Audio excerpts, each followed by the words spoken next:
Hey, thank y'all so much for being back with Learning with Lear. My name is Ryan Verdon, founder, director of Lear Cultural Coaching. As always, you can find out more about me and more about Lear by checking out the website. Super geeked for this week's conversation. I got OG in the game, somebody that I've respected for a long time, over a decade, which is crazy to say, getting close to two, honestly. I got Kyle Tran Myhre. That's the correct pronunciation, right? Yep. You might know him as Guante, fantastic MC, fantastic wordsmith, poet, spoken word artist, educator, organizer, but really just all around dope human being. So thank you, Kyle, for being here. Really appreciate it. Yeah, thank you. Thinking why don't we start with, some folks might not know you, some folks will. But why don't you start, just share with some folks, who are you? How did you come to being who you are? It's a big question. Um, but yeah, and I think, what is might be relevant for this conversation too is that like in the broadest sense, like I'm a poet, right? And so I write poems and I go around and I perform them. And like my job is to travel to different places, a lot of schools, high schools, colleges, and one kind of like just perform and like that's like get up on a stage, perform for 45 minutes, right? And share your poetry with people. But I think more and more and more, especially over the last few years, it's been the poetry side is almost secondary to the idea of like I get booked to use poems as doorways into critical dialogue, into critical thinking, especially on issues of identity. I think a big part of the work that I do is around like counter narrative masculinity stuff and consent and like violence prevention through the lens of gender stuff. But then also kind of I have a background in kind of what I don't know, you might call, but what people might call kind of traditional like DEI, like social justice facilitation and stuff. And so Yeah. I'll sometimes get brought in to do like a identity 101 workshop or like a conversation about whiteness. And like maybe a poem will be the first step into that conversation, but then we'll talk for an hour after the poem, Right. to, yeah. And so Yeah. it's an interesting gig. And then that's all mixed up with also doing kind of like, more like precise educational work, like residency work in schools, doing like, how do you write poetry, like that kind of work too. It's all wrapped together. As people may know, like to be an artist these days, it's really helpful to have multiple hats that you can wear. Yeah. I think that's a really good segue into one of the first things that I've been really excited to talk to you about. And I think we've probably had some iteration of these conversations as we've known each other over the time, but I think this will be maybe the first time it's been a really explicit conversation between us around the role of art and activism. Because I do believe in, and I hear some of this in what you're saying, is that art is just beneficial on its own. It doesn't have to serve a greater purpose, right? Like art is beauty, beauty is beneficial, art makes life better. Full Mhm. stop, period. Like you don't need any other reason to do art other than that. But also art, and specifically I would say the art that you do, is a springboard for other conversations, for something else as well. And I would love to hear you talk about how do you find that balance? Is that even a balance you feel like you need to find, or is it just, this is the art that I do and it's just, that's a part of it? Yeah, it's funny. Like my brain works in a very visual way, so I see like the blobs of like Venn diagrams and continuums and spectrums and how they collide together Yeah. in my brain. So I'm going to try to communicate that in a way that makes sense to a listener. I think there are multiple conversations. Like one conversation, like you said, is like an arts practice. Even if you're just a kid like writing in a journal and you never show it to anyone and you never publish it or perform it, like that is valuable because it allows us to like process what we're feeling, what we're going through, like to Right. that like psychological process of taking a swirling cloud of thoughts and putting it into a specific like sequence of words is like I think a healthy, useful practice. And like so that's one conversation. And then I think another conversation is like how art, again, even aside from what the art is about or what it's saying, like is an excuse for us to get together and like build relationships and have fun and like infuse a little bit of like joy, or not even joy all the time, but just like coolness, like into movement Right. work, into educational work. And so like there's the kind of extracurricular side of an arts practice of, again, setting up spaces for people to come together and build with each other. And I think that's valuable. And then there's the other conversation about like the art itself and like what can our writing as poets, as MCs, you know, as other kinds of artists, how can that support movement work and educational work? And then that's not the only question, but like that's a question in my head of like, how can I create work that is actually useful in those spaces? And I think all those conversations are fun and interesting and healthy. And I see myself kind of in my the trajectory of my career kind of moving through those conversations in different ways at different times. But yeah, right now the biggest question I have for myself, and I wouldn't project this onto anyone else, but just for myself, is like, how can I create work that is useful? Like whether it's good or not, whether it's successful or not, like those are almost supplementary questions. It's more like, how can I create something that is useful? And that's Yeah. been a generative question and been fun. Look, you're about to. I was gonna say you got my mind going because, and I think why don't we just go there? That idea of useful, like talk a little bit about that. What does that mean to you? It's funny too, because again, the way that my brain works, like it's a word, it's a phrase, it's an idea that you can see from different angles, right? Yep. There's the kind of like, you know, dominant white culture angle of like the art only has value if it has some like material benefit to the world, which like that's not the lens that I'm using, but I could see how someone could hear that. But I'm also Right. hearing kind of like the Black arts movement sense of like if the art isn't supporting the movement in some way or isn't commenting on what's happening, like, well, what are you doing? And Right. the way that I thought of it in my own head is that it's not so much a burden, like you must create work that is revolutionary or that points people in the direction of action, but it's more like an opportunity, right? If I'm going to be up on a stage in front of 300 people anyway, like I may as well say something that is important to me and that I believe in and that I want to share, that I'm excited to share with a lot of people. And so the question of usefulness to me is like thinking about the specific identities that I hold and then the specific identities of the audiences that I'm most likely to have access to and get their attention. What can I do in that space that is like generative, that can contribute something to this larger conversation about all the issues that I'm writing about, whether that is white supremacy or masculinity stuff, or the last album I put out just last week or whatever is a concept album about the climate crisis. And so again, the question is, it's not just how can I write about that in a way that is clever, or like how can I write about that in a way that makes me look cool, but it's about what can I do with that writing that contributes something that isn't already in the space. And I imagine, I think maybe I'm projecting a little bit, but I think it's important to say is that that usefulness isn't necessarily, well, I don't want to say it's not at all about what other folks are doing, but really it's Mm, about what you feel like, how you can contribute and be okay with yourself and what you're doing with the time, your talents, your skills. And I think that that's a, I've heard other folks said, I think that's a really beautiful thing, and I think about some of the artists in Minneapolis and St. Paul that we've been connected to. That I remember the first time I heard Tish Jones at the Blue Nile, and now you see her and you all working at True Art Speaks and doing major things.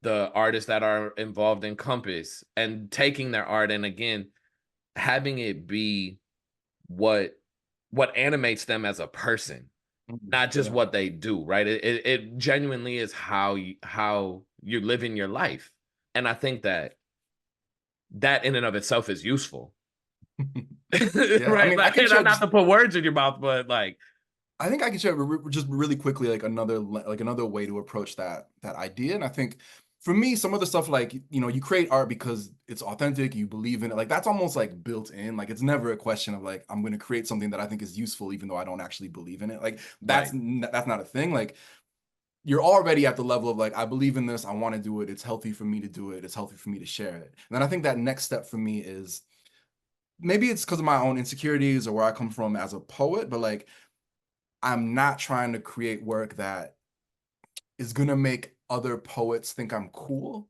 It's not gonna be like published in the New Yorker or whatever as like a shining example of poetry. What I mean by useful is like if I'm gonna write a poem about consent, I want it to be a poem that can be used in like consent trainings to spark dialogue. If I'm gonna write a poem about absolutely, whiteness and white supremacy, I want it to be something that again, isn't just like a super artsy, like avant-garde exploration of whiteness as a concept, but something that can be used again in trainings and discussions to hopefully be a doorway into some kind of dialogue. Yeah, And again, which is I don't project that on anybody else. Like people can make art for 1,000 different, 100% valid reasons. That's just like where I'm at in my career. absolutely, that's a, and that's a disclaimer. Look, art is beautiful in and of itself, full stop, and it can do other things as well, and it can be other Mhm. things as well, and so there's that.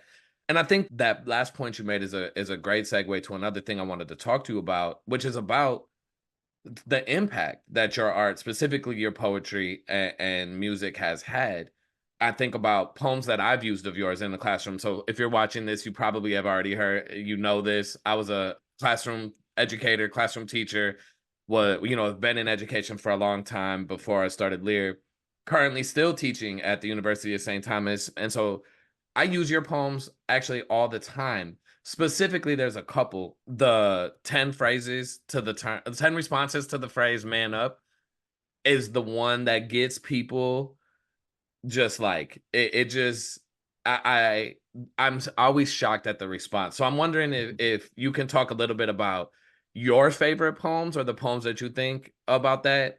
So I know that poem one, I was like, that poem for sure. I would love to hear you speak on. But then you also went viral for a specific line about white supremacy is not the shark. That is all, that, and I know I've seen it on things like, you have your war drum ain't louder Oh yeah, than this yeah. breath. I've seen it on things like that, right? Like I know it has had a life of its own, that particular line in the poem. So yeah, I would just love to hear you talk about that. Yeah, so that line for people who haven't heard it is from a poem called How to Explain White Supremacy to a White Supremacist. The line is, white supremacy is not a shark, it's the water. Which again, for those of us who like do this kind of work, like facilitation work, like critical whiteness study stuff, like it's very straightforward. It's that talking about racism as and not just racism, but like white supremacy as a system, as a structure versus the individual actions or attitudes, right? But I think for a lot of people who might be coming to that topic from just like I like poetry, I'm gonna check out this poem, and not from an angle of like critical whiteness studies. It has been, and again, I don't want to give myself too much credit because lots of people talk about that kind of thing, but like it has been like a eureka moment for people. And like I said, if Absolutely. nothing else, like a lot of my work is like it doesn't really matter if people like the poem or relate to the poem. What matters is like, can we have a conversation afterwards? And so like sharing that poem and then in a facilitated space, rewinding and being like, so when I say, white supremacy is not the shark, it's the water, like what comes to mind for you? Like, how do you connect to it? How do you think about that in your own life? Like, those kinds of conversations have been really generative and cool. Yeah. And then it's a similar thing with the 10 responses of the phrase man up, which like, I have in my own head the list of poems that I think are like the best poems I've written and my favorite poems I've written and the poems that resonate with other people the most. And like those three blobs, like don't overlap that much, like there's maybe some overlap, but it is a poem that like said the right thing at the right time, and I think resonated with people. And I come back to this thing I said earlier about like part of the goal as an artist for me is to contribute to like a conversation that is always bigger than me as an individual. Like it's not about like as an artist I'm the smartest or the most precise or the sharpest, but it's like I can share something that will maybe help illuminate something that someone else has said that is someone else has said, and like it's this big like collective process.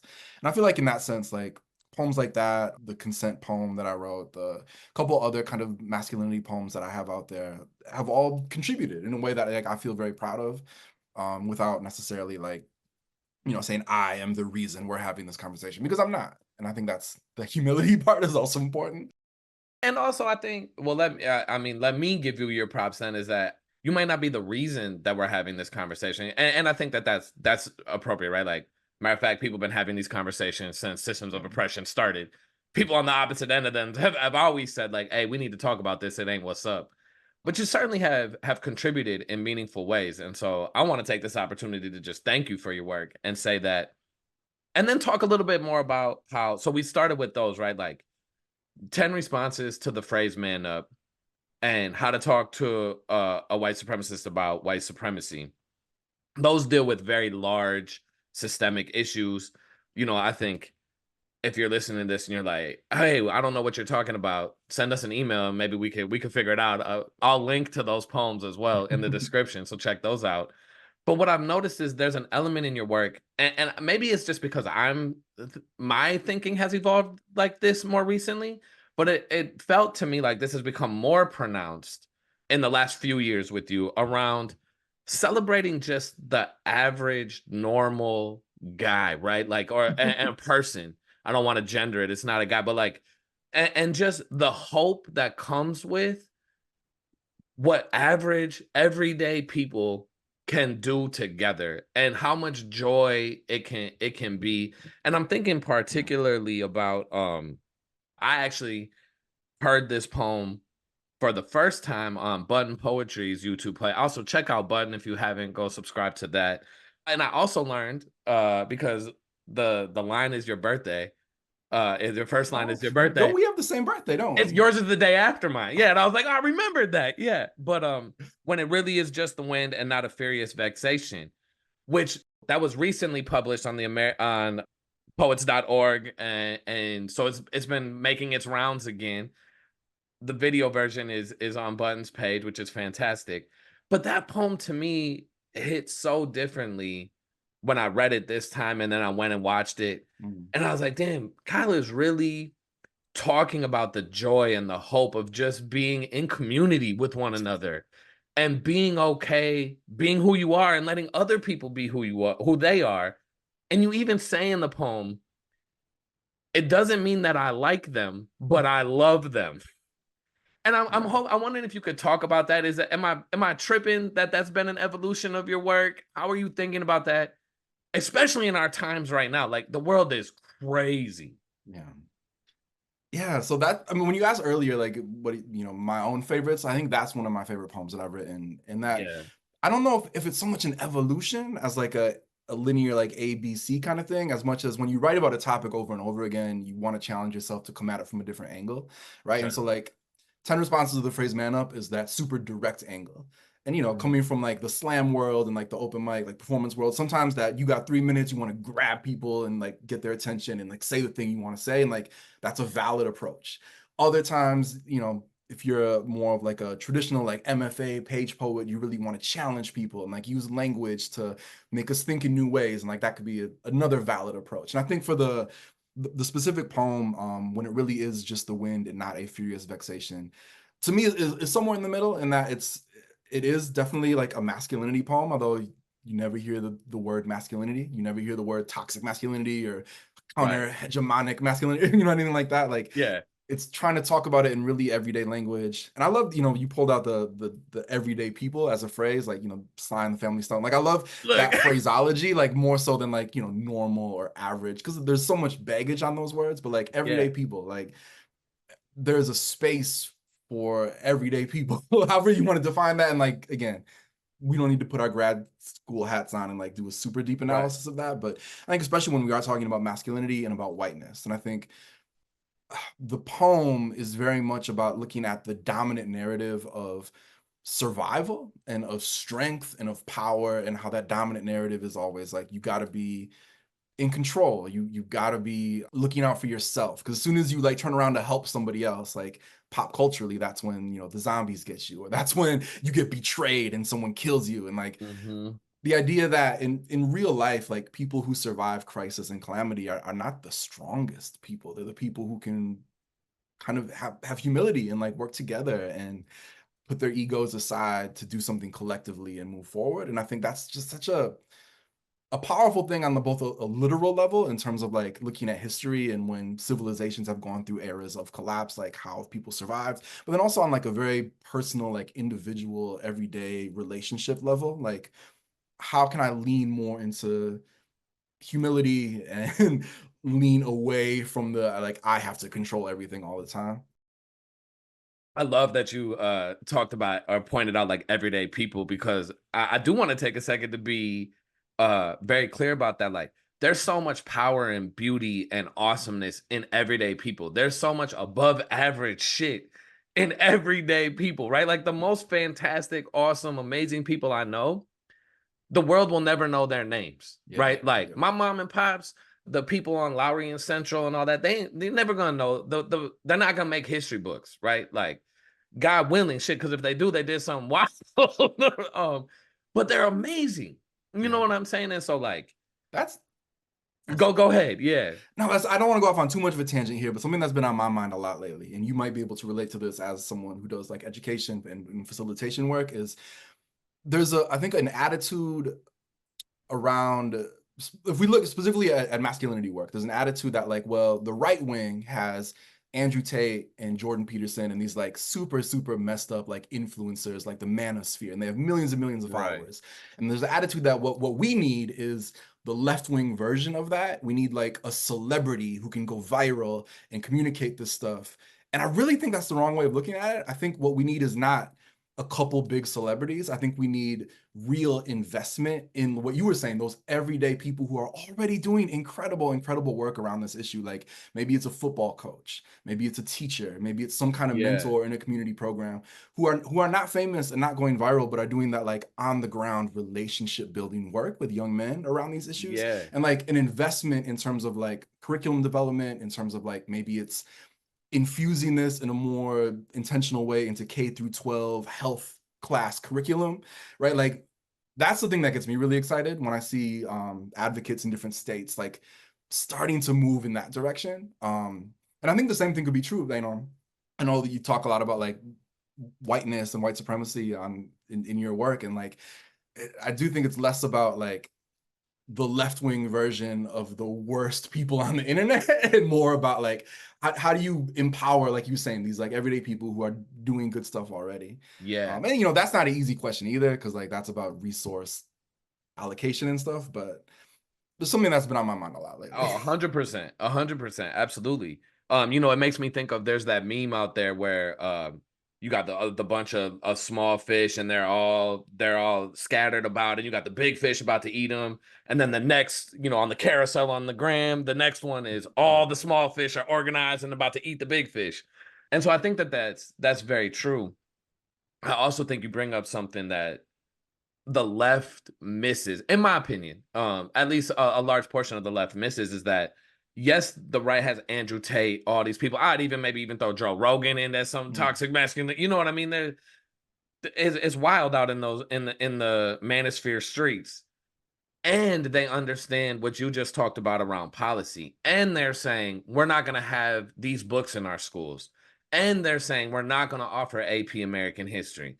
And they're saying, no, you can't do comprehensive sex ed. And they're saying, consent education equals pedophilia in some cases. Just like wild, outlandish things. mhm, And so I think, to your point of like, those things actually have the biggest impact on our why some of the larger voices get propped up, is because we're mhm, already primed to hear those messages because of the work that the right has done in the systemic world, right? Like, and now we're moving into kind of like the politics and where we're at right now. But folks that I've talked to a lot are like, oh, Republicans aren't winning. They haven't won a presidential election. Democrats win. Why we're so popular? How is this possible? And it's like, yeah, y'all missed the strategy. Republicans were like, we're gonna go after state legislatures. We're gonna go mhm, after courts and appointments, and we're gonna lay the groundwork for what we're seeing now in a Project 2025 on a yeah, federal level, right? And I think the left's response to that, while I appreciate the Hollywood, folks jumping on white men for Kamala and getting organized, I think that that's important. We can't miss the everyday. We can't miss the things that we have to do and the power that we can have as individuals. And I think that's how I want to talk about what the where we find ourselves yeah, in right yeah, now, right? Which is, we're in this moment where, for the first time in history, unless something really wild happens, we're gonna have a black woman as the Democratic nominee, first major party candidate. Again, I don't want to erase Cynthia McKinney and Rosa Clemente's rights. I don't want to erase the work that Shirley Chisholm yeah, and all that, but it's a historical moment, right? And it's in the midst of unprecedented attacks on unprecedented ain't even true. Like, attacks on DEI. Donald Trump went off the hinges, which is not surprising, but like the idea of like that you can't be Indian and Black at the same time. Like, just all these things I think highlight how everyday people don't have a language, that we don't have this language to talk about this. And what we do have sets us up in an opposition to one another, right? So I don't know, I don't know if you know Brooke Schofield. Have you? She's like a YouTube influencer. I didn't know her until a couple days ago, honestly. I seen this thing where she tweeted some wild shit about George Zimmerman back in the day. She's on a podcast called Canceled, which is how I seen it, because I have a podcast, so I've been trying to get in these podcast conversations. And she got literally canceled from the Canceled podcast, and her co-host, a white woman, was apologizing for accepting Brooke's apology and talking about how she condemns her and it's unacceptable. And that seems to be the dynamic we have, right? Is like, oh, if you're this, you're terrible. You're an everyday person that I don't want to be connected with. I don't want to build with. There's no hope for you. And then let's look for these celebrities to get it right, or let's look for these large things to get it right. And we miss the beauty in the actual building and growth that people can have, which of course undercuts everything. It undercuts everything when you don't have relationships. So Yeah. I'm talking a lot. I would just love to hear kind of like where are you at? How are you thinking about that? Again, I don't know the details of that specific anecdote, so I can't Yeah. comment on that. But I think this is a bigger idea about just where we're at in this moment in time when there's people in our kind of segments of community, and whether that's internet or real life community, trying to have really deep conversations about like theories of change and colonialism and assimilation and all these like really, really interesting things. And then the mainstream conversation being like, can a person be both Black and South Asian? Like Right. the level of disconnect in terms of the dominant conversation and then like the really super like sharp conversation, it makes it really frustrating to navigate. And I think over the next few months, but I think there's going to be so many conversations, and there should be over the next few months, about voting and like, do you, try to get what you can from the ballot box, knowing that that's not going to be enough, knowing that it's not going to be perfect, but you get what you can and then keep fighting? Or do you kind of cut ties with a genocide supporting government as a moral stand? And like, I think there are people on both sides of that argument who are making valid points, who are committed organizers, who I like and respect and trust. And I think the Mhm. question to me is not necessarily that question about like, who do I as an individual vote for? It's more about like the theory of change, right? Like, I think whatever side of that specific question about voting one of us lands on, it's about like, so what? Like, what's the next step? Like, what do we do? Right. And it almost comes back together. And that like what we do is we join up in organizations. We support organizing work that is happening. We try to support movement work or whatever, however that looks like to us, so that no matter which party or candidate is in power, like we can keep applying pressure to them. We've seen that right now with the uncommitted movement, and like there are people in the uncommitted movement who are Democratic like activists and like Democratic strategists, and that they want to vote for Harris, but they also know that like this is the moment to apply pressure, to make demands, to extract policy concessions. Yeah. And I think like seeing that happening right now has been really inspiring. But it goes back to what you were saying, this larger point about like everyday people, and this larger point about like what the work actually is versus what the kind of conversation about the work is, or like the Yeah. the narrative about it. I often think about how I think when people say like the left needs to do this or the left needs to do that or the left is too concerned with blah blah blah, like are they talking about the left in terms of like union organizers and like migrant rights organizers like in my community who are doing this work? Or are they talking about the left in terms of like a tiny handful of YouTubers and podcasters and kind of like social media personalities? And like there's also, I think, an interesting split between those two different conceptions of what the left even is. I think you make a really good point too about the way that they come back and converge, right? No matter where there might be points of that, eventually everything comes back, in my opinion, and what I've learned, and maybe I think you would agree, everything is going to come back to how we relate to one another, Mm. right? And that's a theme in your work that I've always appreciated and I think stands out, is the ways that you have centered like, hey, we just have to be in relationship with each other. again, that line has really stuck with me on the I don't have to like you, but I don't like them, and but I love them, right? Yeah. Like Especially for I those do of a us who are lot. more introverted, antisocial, like we still Yeah. got to show up in community, even Well, if and it's my really thing hard is, sometimes. I tell people, and so I do a lot of restorative justice work around the country, and one of the things that I can always tell it's the moment where people are either like, "Oh, okay, I'm bought in," or they're like, "Wait, I don't, that can't, I know that can't be true." Is when I tell people, right relationship doesn't mean that you have to like everybody. Like my goal Mm-hmm. is not for all 60 of you people or 30 of you people at the nonprofit or in the school to go to happy hour on Friday after together. Like Yeah. that actually doesn't need to be the thing that signifies we're okay, right? Like I'm in right relationship with people who I would not ever invite to my home, right? But we are clear about what our roles are, and we have mutual respect for each other.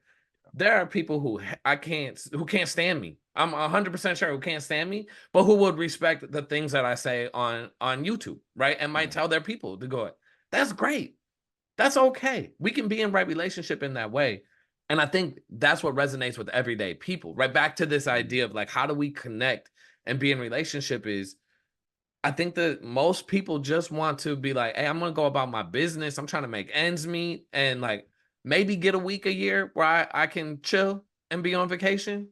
Like that's what I'm trying to do. And then everything else is sort of, I don't want to say it's just noise, but it's things that there are not talked about often. And so they're just kind of there, they're present. And they become really meaningful during election seasons when it's like, no, I vote Republican, or no, I vote Democrat, or no, I vote that. But because we're not in a relationship, we don't even know what that really means to other people that we care about, Yeah. right? Which is, and then you get people, and then I would love to hear this because I'm also thinking about Tim Walz's selection was not this moment for progressive, or at least for me, it wasn't like, oh, we have a progressive champion now, right? Like I was in Minneapolis during the uprisings. I know the Line 3 stuff. Like Yeah. I seen him ignore the endorsement of Aaron Murphy. You know what I'm saying? Like I was there. I seen all that. I know who he is. And I don't want to downplay how big of a deal it is that he was a teacher. He was a football coach. That he was a football coach in the 90s who was the advisor to the GSA. Yeah. You know what I mean? Like talking about what are the little things that everyday people are doing that actually align with what the left is trying to do that everybody actually messes with and appreciates. Yeah. And so I'm hopeful around that a little bit. Yeah, that's it's again like the nuance in that is tough to hold, I think, especially in internet conversations, but even just in life too. But I think you did a really interesting like podcast host thing of making a really smooth connection back to the arts practice and how like Try to. all these kind of big picture political things we're talking about. I think an arts practice is really useful for making sense of them because and again, this isn't true of all art in general, like capital A art, but I think especially coming from a spoken word kind of community and culture and a hip hop community and culture, like there's a certain amount of like down to earthness that I think telling stories and like getting up on a stage and just sharing our perspectives about things, like it brings a lot of these kind of bigger things down to earth in a way that I think is really, really important for movement building and for bringing people into the movement. I think about like as a poet on a stage, I don't have to have all the answers. And I think people don't even expect me to have all the answers. Like I can get up and just talk about something that I'm grappling with, that I'm trying to make sense of. And like that can be a valid expression. People can get something out of that in a cool way. Like that can be fun.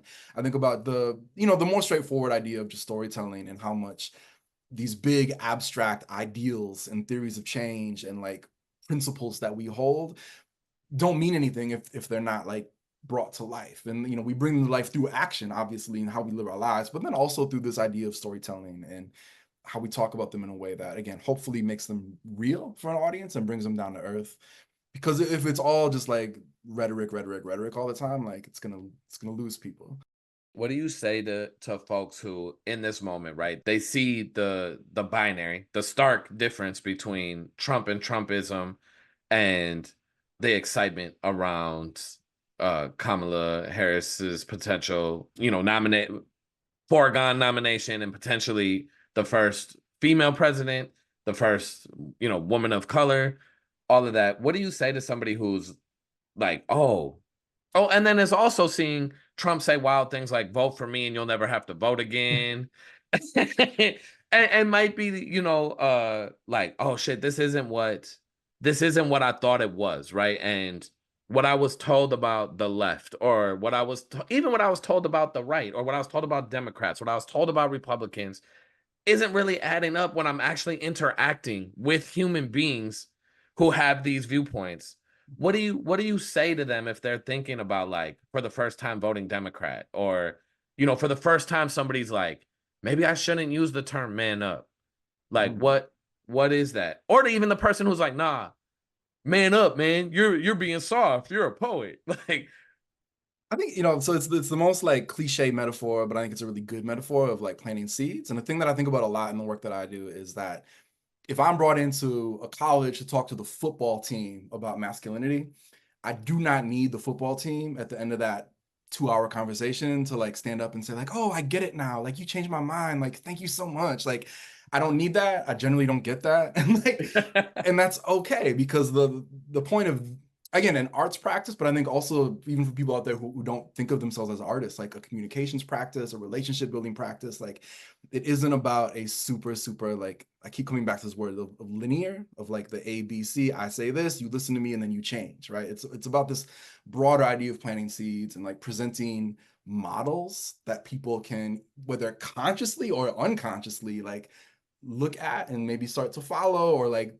tweak how they're thinking about something a little bit here. And then that seed gets watered by other sources too. So again, maybe it's a coach or a teacher or someone else in their life, or a social media post that like waters it a little bit, and then something else waters it a little bit, and like that longer process, I think, is a really important lens in this kind of thing. And yeah, so I think especially, I mean, everything that we talk about in terms of persuasion and education, like it's magnified during election times, because for people's sure. political identities are, at least in 2024, are so core to who we are in a way that maybe that wasn't true in years past.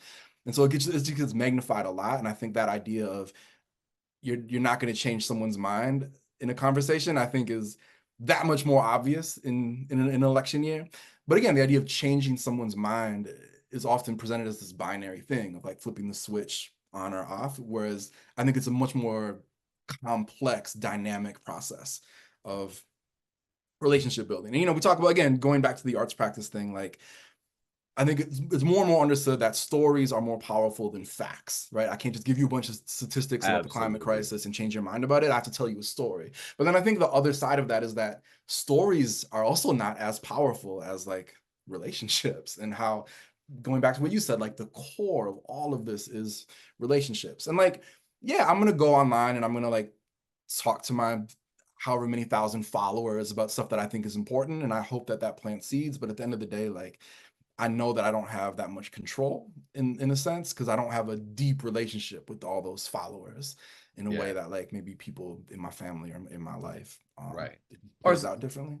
people in their life then have to do that, which is, Yeah. and you're right, it's a Going it's back a to, oh, cliche, metaphor, but I think it's apt, right? And the reason that it's still there is, as you're planting seeds and as you're watering them, God willing, the starting to flower, it's starting to poke through the ground a little bit, and there's vulnerability in that, yeah. right? There's times, and I think when we're noticing folks poking through the ground, one, I think we need to be able to recognize that that's what's happening as they're asking potentially problematic questions, right? Or they're Yeah. saying potentially problematic things. It's not because, or I should say, it's not always because they actually disagree with what's happening, or they're trying to be combative. They might literally really be grappling with understanding what's happening, and forming new connections in their brains and new understandings. And so I think it's really important. And what I see your work do is create the space that protects some of that, that says, hey, Mm. actually, we planted seeds, we're watering these seeds, and now I'm seeing it start to bear fruit. It's starting to become like reach for the sun a little bit. And we actually can't chop it, we can't chop it down now when they start to say something that might be like, oh, that's problematic, right? Or like, you don't even know what kind of fruit is gonna this tree is gonna bear. Look, I'm riding with this metaphor. You don't even know what kind of fruit this is gonna bear, and you want to uproot it because you already know you have a story in your head it's gonna be poisonous because of something that happened throughout the process. And I worry about that right now, right? I worry about that right now where folks might really be asking some valid questions that signify they're grappling with their support of and in this moment it's Trump, right? Trump, they might have heard something from Project 2025 that doesn't sit right with them. They might have, realizing like, damn, he's out here wilding. This is not okay. They heard Stephen Miller go all the way off, or they heard the open encouragement of genocide of Palestinians, right? And the denial that Palestinians even are people. And that might get them thinking about something, and they don't have the sophistication. They don't even may not even have access to the right words to say and to ask the questions. And then all of a sudden they get attacked. And they're, you know what I mean? This seed now is somehow toxic. And I see your work really saying like, hey, actually, hold on, man. Like we gotta make sure we take care of these people, and we gotta hold them. And yes, we can ask questions, and yes, we can push on them, but we can't uproot them, because the only way that we're gonna get where we need to go is in community with these people in some way, shape, or form. And so I really appreciate that. I would love to hear you respond if that Well, makes sense. Tell me I'm misreading anything. no, I mean, especially, I mean, in the background of everything you're saying, like, especially for those of us who are white or socialized as white, or like, I know we could be very precise with the language here about That whiteness, and we like, look, even my own thing as like a mixed race person who like walks down the street and people see me as white, like, it's all wrapped up. And so right, like, I think there's a certain responsibility that comes with that, of like, who has to do that work? Like, well, we have to do that work, right? It can't just right. be Kimberly Crenshaw, you know. Um, How often we gonna ask Black women to teach us some stuff? yeah. And then also, like, it makes me think of a couple things. One, like, I think a conversation you had on a previous episode talking about the idea of like coddling people, Yeah, right? And like how we, you know, and that's a spectrum, right? There are specific moments where white people's feelings are the most important thing in the room, and we can't do anything else because of it. But then there are other moments where, like you were saying, it is important to kind of see that growth that is happening and ask ourselves these critical questions about like, how can I support that growth? And I think about, a really down to earth example of that is like, when like say a young white man says like, well, hey, I'm depressed and I'm lonely and I don't have any access to any like real community beyond like my home and my workplace. Like, that's real, right? Like, that is a real pain, and that is a real frustration. And I think the thing yeah. is, like, we don't just stop there. Like, we can acknowledge it, we can validate that pain, but that's not the end of the conversation, right? Like, then we can keep going. So it's like, just because my life is hard, it doesn't mean that everyone else's life is easy, right? Like, we can have that conversation. We can have a conversation about like, because my life is hard, it doesn't mean that the person to blame is a Black person or a person of color or a Jewish person or an immigrant or whatever. Like, there's this other kind of class analysis we could talk about there. Yeah, And so like, or there's always women. like this next step to the conversation.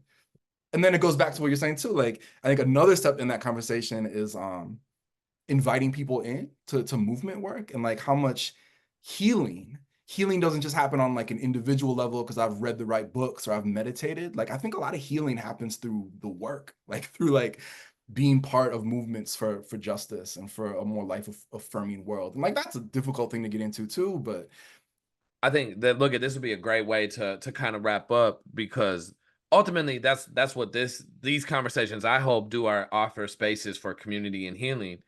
You've heard me talk about this. If you're watching this, you've heard I believe whiteness is fundamentally a wound that is caused by disconnection from humanity. And I would think about the most healing space I think I've ever been in, whereas Tuesday night at the Blue Nile in Minneapolis, right? Like, and not because everybody knew me or I didn't know, you know what I mean? Like, I didn't know if I knew 3 or 4 people in there on a Tuesday, it was a good, you know what I mean? I was with a crew, but it was just people from all over creating together, being together, and there was just something so beautiful about that space that I recognize in other spaces where people can just be together, right? And, yeah. and art has a particular power to be able to do that. And so as we wrap up again, man, I just want to thank you for doing the work in all the ways that you do the work. Thank you for finding the time to be here. For those of y'all watching, make sure you go and check out Kyle's work. Probably find him as Guante. Get the book, get the album, all that. I'll give you the last word, man. What would you like our Well, anybody watching this to take away? yeah, I was gonna throw it back to you and say thank you for the work that you're doing too. I know this is, you know, it's difficult in 2024 to be creating like good substantive content and like sharing it with people and like, going back to the idea of creating useful content, right? Like even if a video, I don't want to be too content brained here, but I do think there's something about even when a video doesn't have a million views or whatever, like it can get the right views. And I think that's really an important thing to keep in mind. And so like the work that you're doing is really cool to see. Everything that we've said in this whole conversation could sprout off into much longer So many. conversations. And like I'm sure that's always the case too. I hope Yeah. people find something in it. But yeah, I don't know if I had any final thoughts beyond that, beyond just like Right. gratitude and thanks again. Yeah, man. Thank you. Look, I don't know if you do many of these where you're not asked to perform, but we're gonna let people go check out the YouTube page and copy your stuff. Support artists. Yeah, thank you. If anything that you heard here is resonating, reach out. I'm sure we can get connected. Matter of fact, let's be connected all the time. Smash that subscribe button. Smash the subscribe button. Look, apparently that's the thing. You got to smash it. All right, y'all. Thanks for joining us on Learning with Lear. See you next week.